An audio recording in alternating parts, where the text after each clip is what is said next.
Bismillahirrahmanirrahim. Assalamualaikum warahmatullahi wabarakatuh. Alhamdulillahi rabbil alamin. Wal aqibatu lil muttaqin wa la udwana illa 'alal zalimin. Asyhadu an la ilaha illallah wahdahu la syarikalah. Wa asyhadu anna Muhammadan abduhu wa rasuluh. Allahumma salli wa sallim wa barik ala sayyidina Muhammad Bismillahirrahmanirrahim wa ala alihi wa sahbihi ajma'in wa ba'du. Wa qala al-musannifu rahimahullahu ta'ala wa nafa'ana Allahu bihi wa bi'ulumihi fid daraini amin. Kita berkata Imamul Allamah Abul Qasim Abdul Karim bin Hawazin Al-Kushairi, semoga Allah Ta'ala merahmatinya dan kita mendapat manfaat serta barakah ilmunya. Dikatakan bahawa Nabi Allah Daud AS bertanya, wahai Tuhanku, bagaimana aku dapat bersyukur kepadamu sedangkan tindakanmu bersyukur itu sendiri adalah anugerah darimu. Allah mewahyukan kepadanya, engkau baru sahaja bersyukur. Dikatakan bahawa Musa AS mengatakan dalam doa munajatnya, ya Allah, engkau telah menciptakan Adam dengan tanganmu dan engkau telah begini dan begitu baginya. Bagaimana dia bersyukur kepadamu? Allah menjawab, ia mengetahui bahawa semua itu berasal dariku. Dan dengan begitu pengetahuannya tentang semua itu adalah tanda syukur kepadaku. Diriwayatkan bahawa salah seorang sufi mempunyai sahabat yang ditahan oleh sultan. Sufi itu diminta supaya datang dan sahabatnya itu mengatakan kepadanya, bersyukurlah pada Allah Ta'ala. Lalu sahabat itu didera dan dia menulis surat kepada sang sufi, bersyukurlah pada Allah Ta'ala. Kemudian seorang majusi yang sedang sakit perut didatangkan dan dia belenggu. Salah satu gari rantainya dikenakan pada kaki si sahabat dan gari lainnya dikenakan pada kaki si majusi. Pada malam hari si majusi sering bangun untuk buang air besar, yang bererti si sahabat itu terpaksa ikut bangun sampai si majusi selesai melepaskan hajatnya. Dia lalu menulis surat kepada sahabatnya, bersyukurlah pada Allah. Sahabat sufi bertanya, berapa lama engkau akan mengatakan kalimah ini? Cubaan apa yang lebih berat dari ini? Sahabatnya menjawab, jika sabuk ikat pinggang yang dikenakan orang kafir pada pinggangnya dikenakan pada pingganmu, sebagaimana belenggu kakinya juga dikenakan pada kakimu, maka apa yang kau akan perbuat? Seorang mendatangi Sahal bin Abdullah dan mengatakan kepadanya, seorang pencuri telah memasuki rumahku dan mencuri barang-barangku. Sahal berkata, bersyukurlah pada Allah. Seandainya seorang pencuri, yakni syaitan, memasuki hatimu dan merosakkan imanmu kepada tauhid, apa yang kau perbuat? Muslimin dan muslimat sidang jemaah yang dirahmati Allah sekalian, masih lagi bicara kita tentang syukur kepada Allah. Kata ulama, syukur itu sebahagian daripada iman, separuh daripada iman. Dan bila mana Allah Ta'ala menjelaskan antara tujuan penciptaan makhluk ialah supaya mereka bersyukur. Allah Ta'ala berfirman, wallahu akhrajakum min butuni ummahatikum la ta'lamuna syai'a wa ja'ala lakumus sam'a wal absara wal af'idah la'allakum tashkurun. Dan dia Allah yang melahirkan kamu, yang mengeluarkan kamu daripada perut ibu-ibu kamu dalam keadaan kamu jahil, tidak mengetahui apa-apa. Dan dia menciptakan bagi kamu pendengaran, penglihatan dan hati, yakni akal. Semoga kamu bersyukur kepada Allah. Artinya dipusatkan segala ilmu pengetahuan kita untuk mengetahui, untuk menguatkan syukur kita pada Allah. Syukur kita akan diwujudkan atas muka bumi ini. Syukur kita akan diberikan segala panca indera untuk hidup mudah di atas muka bumi ini. Maka keluasan syukur itu tidak terkira. Tidak mampu untuk kita melafazkan, mengungkapkannya. dek luasnya rahmat Allah Ta'ala. Sebab itu, Nabi Allah Daud bertanya, Ya Allah, bagaimana aku mampu bersyukur padamu sedangkan taufik engkau yang hidayahkan aku pula untuk bersyukur. Bagaimana aku mampu bersyukur? Lalu kata Allah Ta'ala, wahai Daud, dengan itu kamu sudah bersyukur. Maknanya tuan-tuan sekalian, kita bersyukur pada Allah atas semua nikmat-nikmat ini. Tapi yang menjadikan kita bersyukur siapa? Allah. Allah ilhamkan kita, taufikkan kita untuk bersyukur. Jadi kita nak syukur atas taufik yang Allah beri pada kita. Menunjukkan betapa kita tidak mampu bersyukur dengan sebenar-benar pada hak diri kita. Dek kerana semuanya Allah beri. Tuan-tuan, kita, umpama kita lah, jubah orang kasih, kopiah orang kasih, serban orang kasih. Semua orang kasih. Lalu seorang datang, beri duit lagi kita. Orang yang bagi jubah ni, bagi duit lagi. Lepas tu kita pun belanja dia makan dengan duit yang dia bagi. Kalau dia, siapa nak terima kasih pada siapa? Orang yang dia belanja nak terima kasih, duit itu duit dia. Dia bagi. Maka kita malu kalau kita dengar perkataan syukur dari dia. Sebab semua daripada dia. Tuan-tuan sekalian, sifat syukur Allah ilhamkan pada kita. Kemudian kita pun bersyukur. Bagaimana mampu kita nak bangga dengan lafaz syukur kita? Ia juga anugerah Allah. Sama juga tuan-tuan, kita solat, kita sembahyang, kita puasa, kita zakat, kita haji, kita umrah. Nak rasa bangga ke? Semua Allah bagi. Allah lapangkan rezeki kita. Allah ilhamkan kita nak ke Mekah. Allah ilhamkan kita untuk solat. Kemudian bila kita bersyukur, Allah juga yang ilhamkan. Masya Allah, lemah kita di hadapan kurnia Allah yang besar. Sebab itu kata Nabi SAW, lan yadkhula ahadukumul jannata bi'amalihi atau bi'amalihi. Qalu wala anta ya Rasulullah? Qala wala ana. Illa an yataghammadani Allahu birahmatin minhu wa fadl. Seorang tidak masuk syurga dengan amalannya.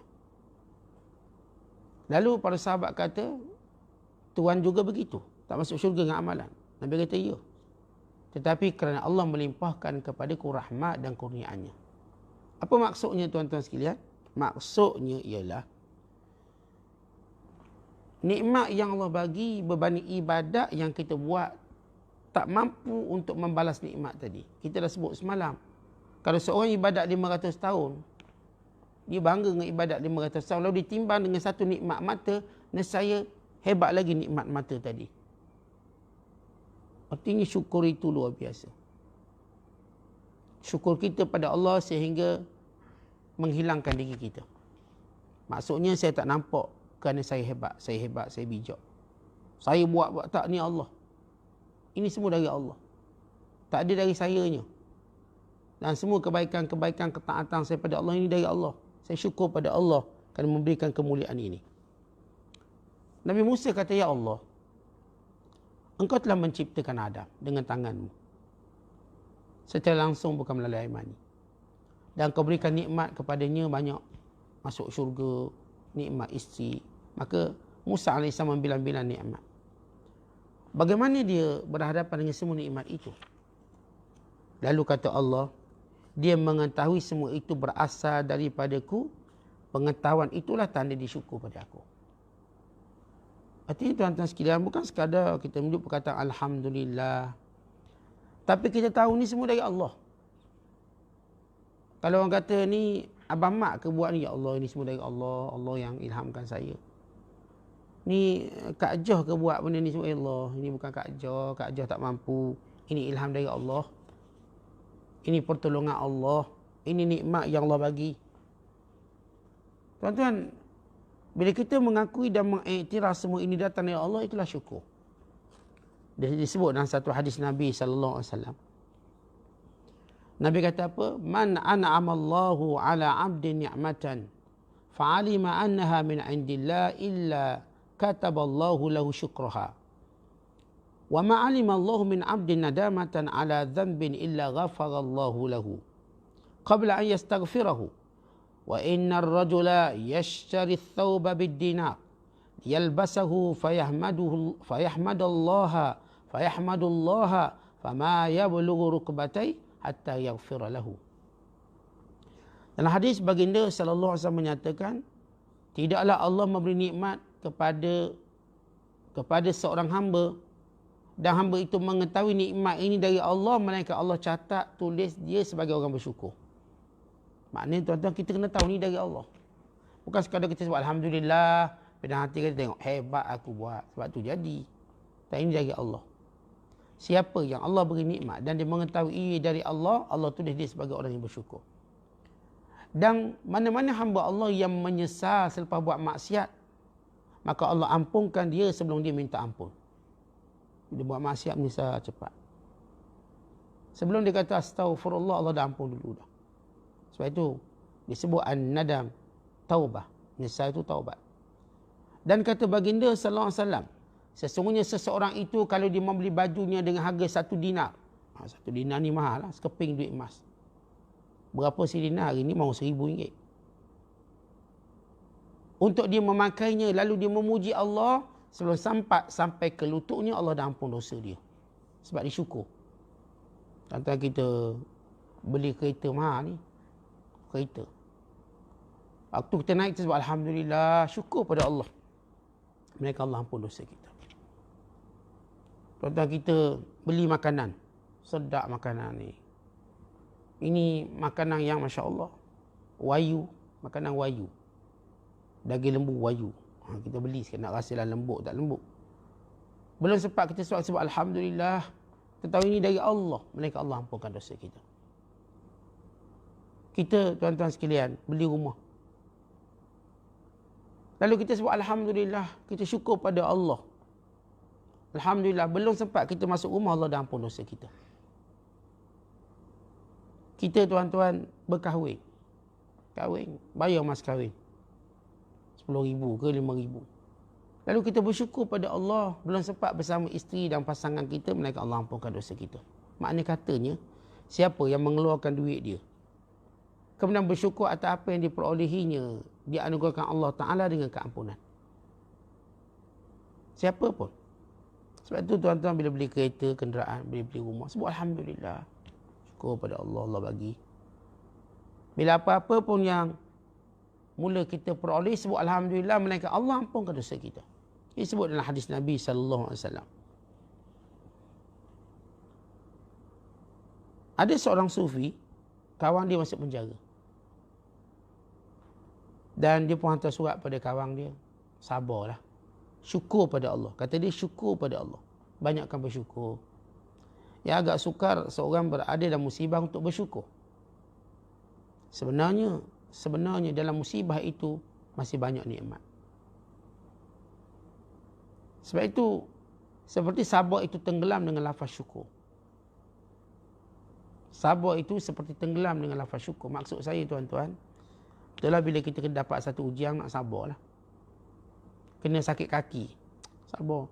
Tapi lihat nikmat, kaki kiri okey, tangan-tangan okey, mulut okey. Memang sakit kaki. Time makan nasi biryani, tambah 3 pinggang. Sakit kaki ustaz, biryani 3 pinggang ni. Duk ngeluh kaki sakit, mulut menyuap. Dia lupa untuk bersyukur pada Allah. Si sufi ini ajar pada sahabat sufinya, syukurlah pada Allah. Tiba dia kena pukul. Dalam penjara tu kena pukul. Si sufi hantar lagi surat pada dia, bersyukurlah pada Allah.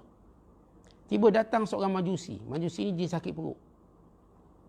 Lalu si majusi ini diikat kakinya bersama orang Islam yang disumbat dalam penjara. Kawan dia hantar lagi surat, bersabarlah, bersyukurlah pada Allah. Dia kata, nak syukur apa, aku berada dalam keadaan teruk. Sebab si majusi yang diikat kaki dengannya ni sakit perut, setiap kali nak berak, dia akan bawa dengan sufi-sufi ni sekali pergi. Dia kaki diikat sekali, bawa. Terpaksa cium bau tahi dia, lepas dia qada ajat, barulah tu. Dia kaki diikat sekali. Kawan dia tetap hantar surat, bersyukurlah pada Allah. Akhirnya kawan dia tak tahan. Kamu ni asyik syukur. Aku dah teruk ni. Teruk. Lalu kata dia, sufi ni hantar surat. Mana lebih teruk? Daripada musibah kamu kena ini, dengan kalau Allah jadikan agama majusi itu, kamu yang majusinya, dia Islam. Mana yang teruk? Artinya walau kamu diberi ujian sebegitu, kamu masih Islam. Si Majusi ini kafir. Sebab itu dahulu tuan-tuan sekalian, mana-mana orang kafir dia kena memakai tali pinggang. Tali pinggang khas dia. Dia panggil az-zanar. Tali pinggang pada pinggang dia lah. Tanda dia ni bukan Islam. Bagi membezakan. Macam kita hari ni kan IC. Zaman dulu tak ada IC. Jadi mana-mana bukan Islam, kafir zimmi, dia kena pakai tali pinggang. Warna kuning atau sebagainya. Jadi kata ulama sufi ini kepada teman sufinya, sekiranya tali pinggang itu berpindah pada pinggang kamu. Maknanya kalaulah kamu agama Majusi, macam mana? Maknanya syukurlah pada Allah walaupun dia uji berat macam mana pun kamu Islam.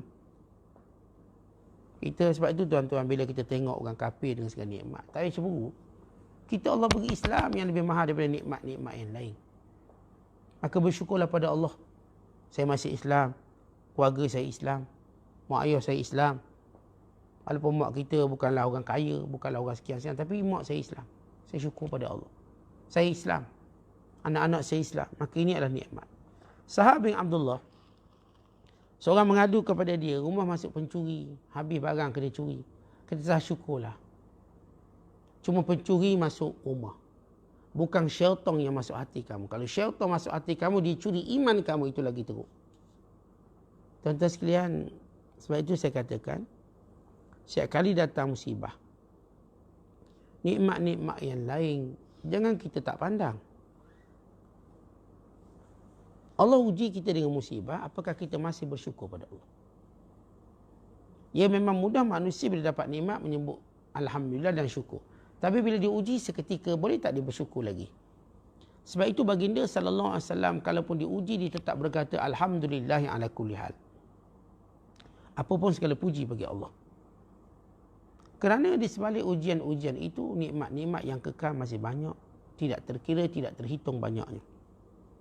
Sebab itu kata Nabi SAW, Arba'un, man u'tihinna faqad u'tiya khairad dunya wal akhirah.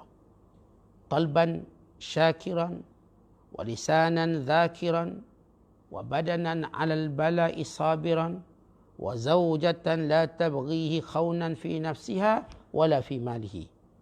Maksudnya apa? Ada 4 perkara, siapa yang ada benda ni, dia mendapat kebaikan yang banyak. Dunia akhirat. Ada 4 benda, tuan-tuan sekalian. Siapa yang memperolehinya, dia mendapat kebaikan yang banyak dunia dan akhirat. Yang pertama, hati yang sentiasa bersyukur. Bukan mulut hati. Maknanya kalau hati bersyukur, mulut lebih-lebih lagi. Maka dia dapat kebaikan banyak. Yang kedua, lidah yang sentiasa berzikir. Sentiasa ingat Allah. Sama ada dia menyebut astagfirullah, dia sebut alhamdulillah, dia sebut inna lillah. Zikir je pada Allah Ta'ala. Dan yang ketiga, badan yang bersabar bila ditimpa ujian. Dan yang keempat, isteri yang tidak mengkhianati dirinya dan hartanya. Dia dapat isteri, Masya Allah, isteri ini tak khianat. Apa maksud khianat? Maksudnya bukanlah yang jenis keber, kejahatan suami. Ini khianat. Bukan jenis menyebut kelemahan suami dia khalayak ramai. Ini khianat. Atau bukan mendedahkan auratnya pada orang lain. Maka ini khianat. Bukanlah bermesra dengan lelaki lain. Ini khianat. Isteri yang tidak khianat pada suami dan menjaga harta suami. Siapa yang mendapat 4 perkara ini, tuan-tuan, untung dia. Apa dia? Iaitu hati yang bersyukur, lidah yang berzikir, badan yang senantiasa sabar dengan ujian, dan isteri yang setia yang tidak mengkhianatinya, yang menjaga diri isterinya sendiri dan menjaga harta benda dia. Oleh sebab itu kita melihat syukur ini satu anugerah yang hebat. Kerana itu apapun yang kita dapat, tuan-tuan, kita bersyukur pada Allah. Dan tanda syukur pada Allah, kita sentiasa mengembalikan nikmat itu pada Allah dengan ibadat, ketaatan, tidak menggunakan dalam maksiat, dan sentiasa berzikir setiap kali kita melihat nikmat Allah. Disebut dalam satu hadis, ma an'amallahu ala abdin ni'matan fi ahlin wala malin wala waladin fayaqul Masya Allah, la quwwata illa billah, fayara fihi afatan dunal maut. Kata Nabi SAW, apabila Allah Ta'ala beri nikmat kepada seorang hamba, sama ada nikmat isteri atau suami, atau Allah beri nikmat anak-anak, atau Allah beri nikmat harta benda, dan setiap kali dia mendapat nikmat itu, dan setiap kali dia melihat nikmat itu, bukan sekadar dapat, dilihat. Setiap kali tengok wajah isteri, setiap kali tengok wajah suami, setiap kali tengok wajah anak-anak, setiap kali tengok harta kekayaan dia, aset dia, tengok kebun, tengok ladang dia, tengok kenderaan dia, tengok rumah dia, tengok buku akaun bank, insya-Allah 8 angka dah. Lalu dia berkata, Masya Allah, la quwwata illa billah. Ini semua kehendak Allah. Tiada daya, tiada upaya, melainkan Allah bagi, melainkan Allah pelihara semua benda yang dilihat ini, melainkan kematian. Itu tak elok. Dia tak akan kena apa-apa musibah. Tuan-tuan tengok, buka buku bank kita, Masya Allah. Pencing baru masuk. Masya Allah, dapat bonus. Masya Allah, banyak duit. Pertama kita sebut, Masya Allah, la quwwata illa billah. Allah pelihara harta tu. Kita tengok anak-anak kita. Insya Allah anak kita tengok. Anak-anak kita masuk tidur, kita pun tengok bilik, tengok wajah anak-anak kita. Masya Allah, ceria, lawa, cantik. Sehat, segar, bugar. Kita sebut, Masya Allah, la quwwata illa billah. Melainkan Allah pelihara anak-anak kita. Daripada apa pun musibah, melainkan mati. Mati tak elok. Tuan-tuan, kita tengok isteri kita. Kita tengok suami kita, Masya Allah, isteri setia. Isteri kita setia buat air, setia masak nasi. Walaupun dah penat kerja, masih balik rumah berkhidmat. Seolah-olah dia tak penat. Tak bosan layan kita, layan anak-anak. Ini isteri hebat. Kita kata, Masya Allah, la quwwata illa billah. Ini semua kehendak kurniaan Allah. Tiada daya upaya melainkan Allah. Allah pelihara isteri kita daripada semua musibah, melainkan mati. Isteri pula tengok suami, Masya Allah, suami dia baik. Suami tak pernah tengking dia. Suami tak pernah pukul dia. Suami yang sentiasa memenuhi keperluan dia. Suami yang bersabar dengan khinah dia. Suami yang sanggup berpenat-penat untuk dia. Kagum tengok wajah suami yang hebat ini. Dia kata, Masya Allah, la quwwata illa billah. Maka Allah pelihara suami dia, melainkan mati. Kita tengok pula rumah kita, Masya Allah, rumah kita dah siap, lawa, cantik. Kita punya rumah cara Bali. Bali. Seni bina Minangkabawi.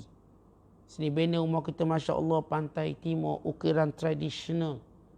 Gempak. Nampak wow. Hebat. Sebut Masya Allah. La quwwata illa billah. Allah pelihara rumah kita. Jadi semua harta benda dan semua benda yang ada sekeliling kita, tuan-tuan, sebutlah Masya Allah. Ini lafaz tanda syukur. Ini semua apa yang Allah nak. Bukan aku nak. Mana bukanlah kemampuan aku, kekuatan aku, bijak aku. Bukan. Ini apa yang Allah nak. Tiada daya, tiada upaya melainkan Allah. Kita tengok kereta kita, jangan syok sini. Oh, kereta. Mana ada orang kampung ni kereta macam aku. Horsepower dah 800 horsepower. Kereta kita ni 800 horsepower. Enjin twin turbo. Supercharged. Tengok tayar kita. Besar tayar kita. Ring 23. Segala nampak hebat. Jangan lupa sebut Masya Allah, la quwwata illa billah. Ini semua kehendak Allah. Tiada daya upaya melainkan Allah. Melainkan Allah pelihara kenderaan kita. Tetapi demikian hebatnya bila mana kita bersyukur dengan berzikir. Syukur, menyebut Alhamdulillah, itu zikir. Dan ditambah dengan zikir-zikir yang lain lagi. Dia ceritakan, tuan-tuan, bila Abu Bakar Al-Muzani, dia tengok seorang lelaki. Lelaki ini pikul kayu api. Sepanjang dia memikul, dia cuma berzikir 2 zikir. Alhamdulillah astaghfirullah. Alhamdulillah astaghfirullah. Alhamdulillah astaghfirullah. Lalu kata Abu Bakar Al-Muzani, boleh tak saya tanya satu soalan? Bila lelaki tadi dah letak kayu api dia. Soalan apa, tuan? Apakah tuan tak pandai zikir lain? Cuma pandai zikir Alhamdulillah astaghfirullah je? Tak ada zikir-zikir lain? Buat tahlilan ke, qasidah ke, zikir macam-macam lah. Yang duk zikir Alhamdulillah astaghfirullah je, tak erti zikir lain. La tuhsin ghairahuma, tak erti ke yang lain-lain. Katanya, wahai saudara, hidup ini sama ada kamu bersyukur pada Allah. Dek nikmat yang banyak Allah bagi tak putus-putus. Atau kau mohon ampun pada Allah, dek dosa kamu pada Allah yang tidak pernah berhenti. Lalu kata Abu Bakar Al-Muzani, Allah dia lebih faham agama daripada aku. Nampak orang biasa je. Nampak orang biasa, bukan jenis kuliah duduk depan. Kuliah duduk belakang, tidur je contoh. Tapi dia faham agama. Mungkin dalam tidur dia dengar elok-elok. Maka zikirnya tuan-tuan cuma Alhamdulillah, Astaghfirullah. Alhamdulillah, Astaghfirullah. Kerana kita kalau tengok setiap hari Allah beri nikmat baru. Setiap hari Allah bagi nikmat, Allah kekalkan nikmat. Yang memudahkan kehidupan kita. Masya Allah hari ni saya hidup, saya masih boleh bercakap. Nikmat. Sehingga saya boleh berkongsi suara saya dengan tuan-tuan. Alhamdulillah hari ini Allah masih beri saya akal. Sehingga saya mampu berfikir dan mengingati perkara-perkara yang saya nak sampaikan. Alhamdulillah hari ini Allah bagi kesihatan tubuh badan pada saya. Sehingga saya mampu duduk di hadapan tuan-tuan. Alhamdulillah hari ini Allah Ta'ala berikan kepada saya kenikmatan-kenikmatan yang banyak. Maka saya akan menyebut Alhamdulillah. Dan dia juga saya mengakui dosa saya banyak. Kesalahan, kecuaian saya. Kekurangan diri. Untuk saya tidak putus berkata Astaghfirullah, Astaghfirullah.